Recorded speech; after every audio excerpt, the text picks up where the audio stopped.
ආර්ථිකයක් වර්ධනය කරන්න බෑ ගෙදර යන ගම. මේ ආණ්ඩුව ඇතුලේ අනුර කුමාර දිසානායක ඇරෙන්න වෙන කෙනෙක් නැහැ. හිතන මිනිහෙක් ඉන්නවා නම් ඉන්නේ අනුර කුමාර දිසානායක විතරයි. දේශපාලනය කරනවා නම් කරන්න වෙලා තියෙන්නේ එයාත් එක්ක විතරයි. අභියෝග කරන්න වෙන්නේ එයාට විතරයි. අනිත් අය නිකන් කතාකාරයෝ විතරයි. අභියෝග කරන්නේ මේ ආණ්ඩු පෙරලන්න බලාගෙන නෙවෙයි. කරුණාකරලා ඔබ යන පාර වැරදි. පෙට්‍රල් නැතුව පොලිමේ හිටිය හැටි කාලේ අපිට මතකයි. කන්න බොන්න නැතුව හිටපු කාලේ මතකයි.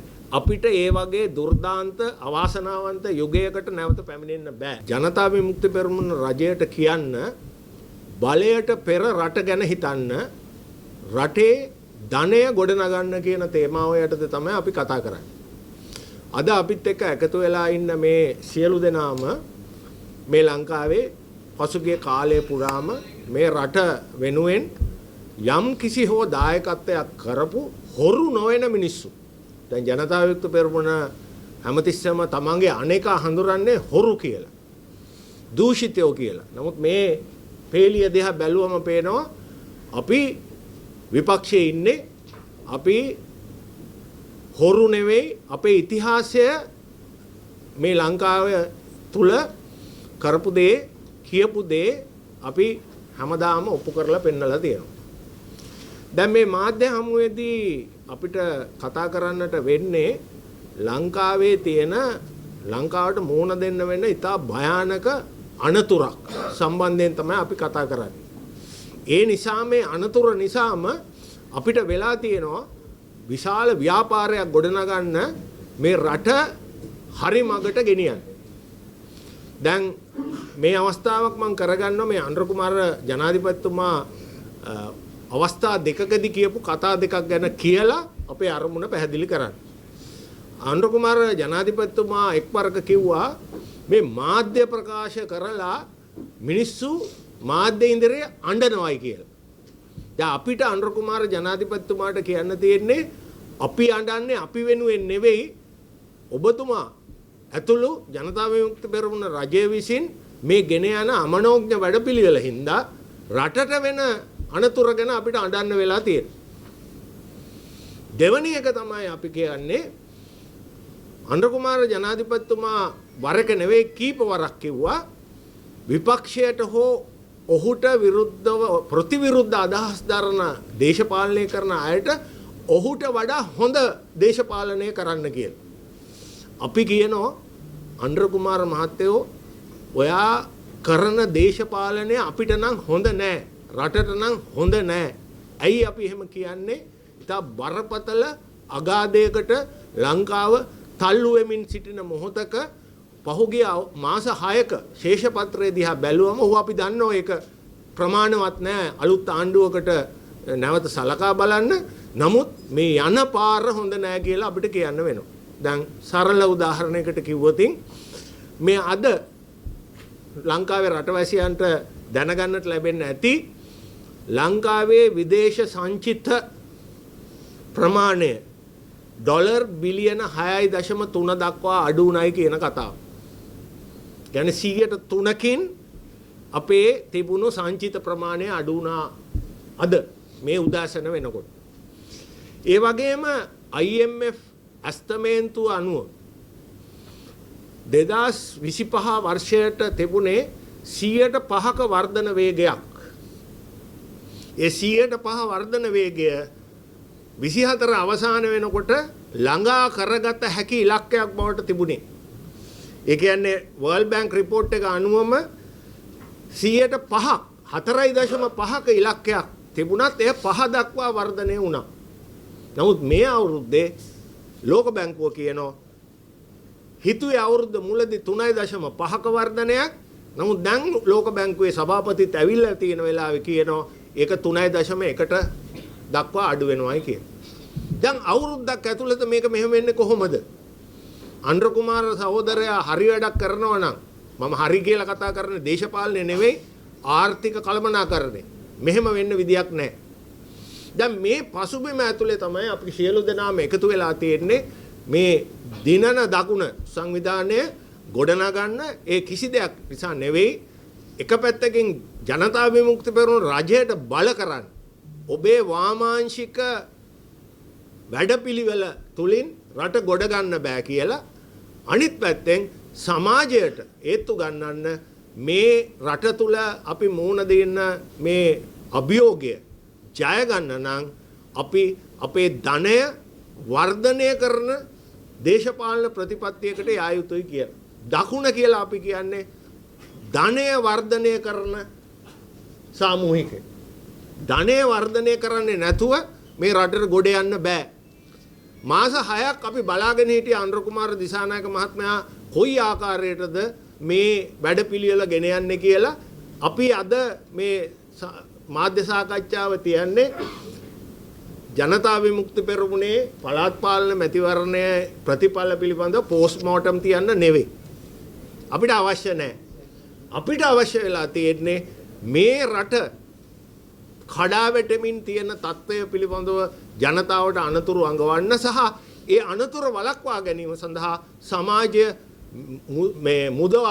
මුදවා හරින්නට මොබිලයිස් කරන්නට තමයි අපිට අවශ්‍ය වෙලා තියෙන්නේ. ඔබට බලන්න පුළුවන් ඔබට අපි අද ඒ අනතුරු පිළිබඳව පළවෙනි කතාව මම කියන්නම්. ඔබ දන්නවා 2024 ජූනි මාසේ වෙනකොට මේ රටේ සමස්ත ණය ප්‍රමාණය තිබුණේ ඩොලර් බිලියන 95. 95.25. ඒක ඇතුලේ විදේශ ණයක් තිබුණා, දේශීය ණයක් තිබුණා. 2022 අපි වංකොලොත් වෙනකොට අපිට තිබුණු සමස්ත ණය ප්‍රමාණය විදේශීය හා දේශීය ණය ඇතුළු 83.6ක්. දැන් මේ වෙනකොට අපිට පේනවා 2022ට සංසන්දනාත්මකව බැලුවම මේ අවුරුදු දෙක ඇතුළත ඩොලර් බිලියන 8.65 ණය වැඩි වෙලා. එතකොට එහෙම බැලුවම හැම අවුරුද්දකම 107ක විතර සමස්ත ණය ප්‍රමාණයේ වැඩිවීමක් වෙනවා. දැන් මේක අපි සංසන්දනය කරන්නේ 2028ට සාපේක්ෂව. 2028 තමයි අපිට ණය ගෙවන්න වෙන්නේ. ඒ ණය ගෙවන්න වෙන්නේ මේ වැඩි වෙන ණය නෙමෙයි. 2022 බංකොලොත් වෙනකොට ප්‍රතිව්‍යුහගත කරන ලද ණය සඳහා තමයි ඒ ගෙවන්න වෙන්නේ. ඒ ගෙවන්න වෙන ප්‍රමාණය අපි දැක්කොත් හැම අවුරුද්දකම මුල් වාර්ෂික ඒ කියන්නේ මුළු මුදලේ වාරිකයක් හැටියට ඩොලර් බිලියන 2.1ක් ගෙවන්න තියෙනවා. ඒ වගේම පොලිය ඩොලර් බිලියන 974ක් ගෙවන්න තියෙනවා. දැන් ඊට අමතරව තා එකක් අපේ කකුල් යටින් උත් මේ මෝදු වෙමින් තියෙනවා. දැන් එවැනි පසුබිමක අනුර කුමාර දිසානායක මහත්මයාගේ රජය මොකද්ද කරලා තියෙන්නේ? මේ ණය ගැවීමේ හැකියාව වැඩි කරන්න. අද වෙනකොට අපි දන්නවා සංචිත අඩු වෙනවා. ට්‍රම්ප් ටැරිෆ් හින්දා තීරුබදු යුද්ධයේ හින්දා අපේ ඩොලර් බිලියන 3ක් විතර අඩු වෙන්න නියමිතයි. ඒ කියන්නේ අපේ අපනයන ආදායම ඩොලර් බිලියන 10ක් නම් ඒක 7ට බහිනවා. අපේ වෙළඳ ශේෂය විශාල වෙනවා. ඒකම අපේ ආදායම් වියදම් පරතරය මේ අවුරුද්දේ අයවැය දිහා බැලුවමත් එය විශාල පරතරයක්. ඒකත් වැඩි වෙනවා. ණය ගන්න වෙනවා. ඒ තුල අපි 2028 වෙනකොට විශාල අගාධයකට යෑමට නියමිතයි. අපි කියන්නේ ආණ්ඩුවට ගෝඨාභය රාජපක්ෂ මහත්තයා කබ්‍රාල්ලත් එක්ක එකතු වෙලා අනතුර වැහුවා. අනතුර ගැන සමාජයත් එක්ක කතා කරේ නැහැ.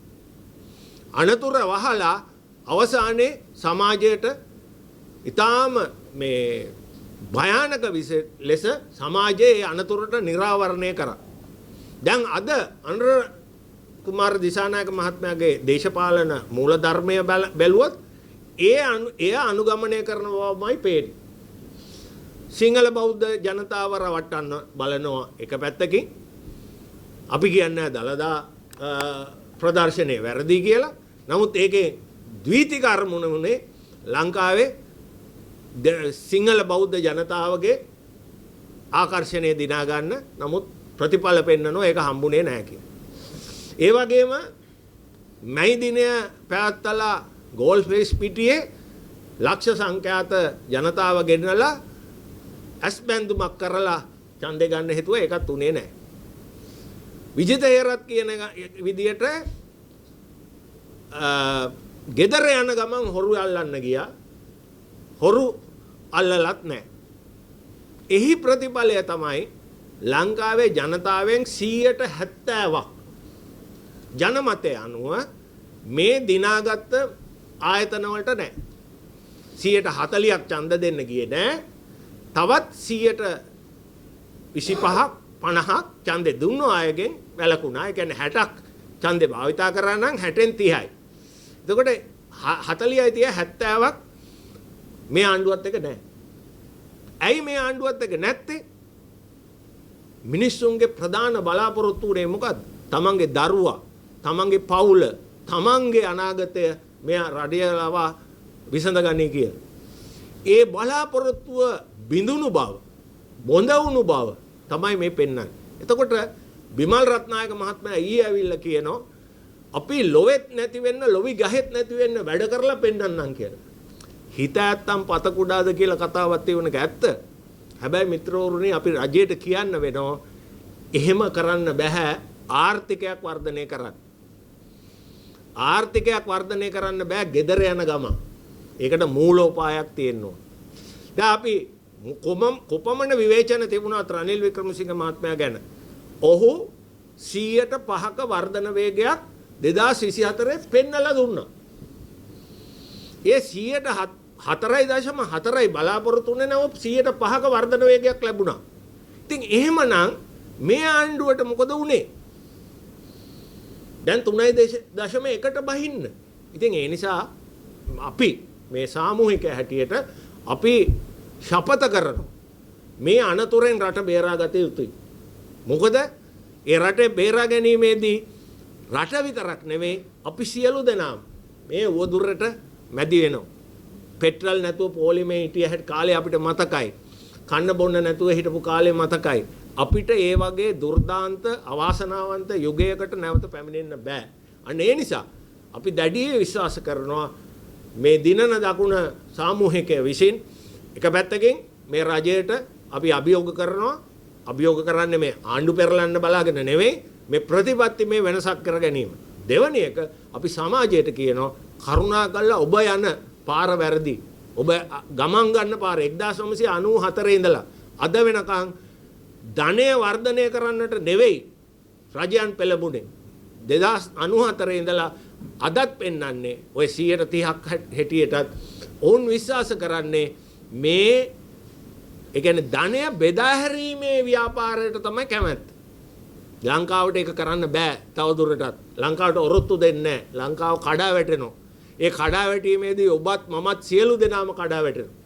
ඉතින් ඒ නිසා අපි අනුර කුමාර ජනාධිපතිතුමාට කියනවා අපි කියන්නේ ඒකයි මම නමම පාවිච්චි කරන්නේ මේ ආණ්ඩුව ඇතුලේ අනුර කුමාර දිසානායක ඇරෙන්න වෙන කෙනෙක් නැහැ.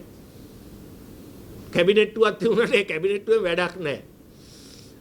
හිතන මිනිහෙක් ඉන්නවා නම් ඉන්නේ අනුර කුමාර දිසානායක විතරයි. දේශපාලනය කරනවා නම් කරන්න වෙලා තියෙන්නේ එයාත් එක්ක විතරයි. අභියෝග කරන්න වෙන්නේ එයාට විතරයි. අනිත් අය නිකන් කතාකාරයෝ විතරයි. ඉතින් ඒ නිසා අපි ඒ අභියෝගය කරනවා. ඒ නිසාම අපි මේ වගේ මාධ්‍ය සාකච්ඡා විතර නෙවෙයි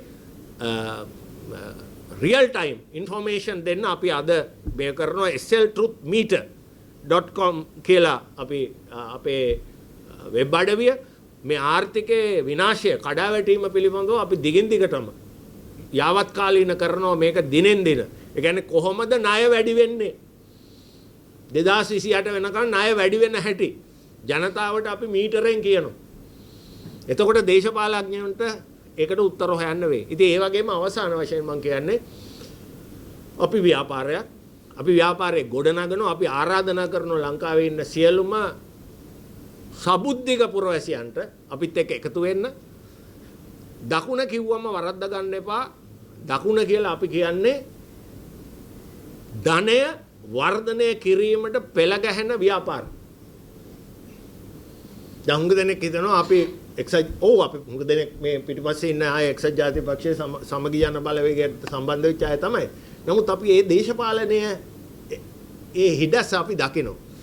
අපි මේ දේශපාලනයේ තියෙන ප්‍රශ්නේ අපි දකිනවා.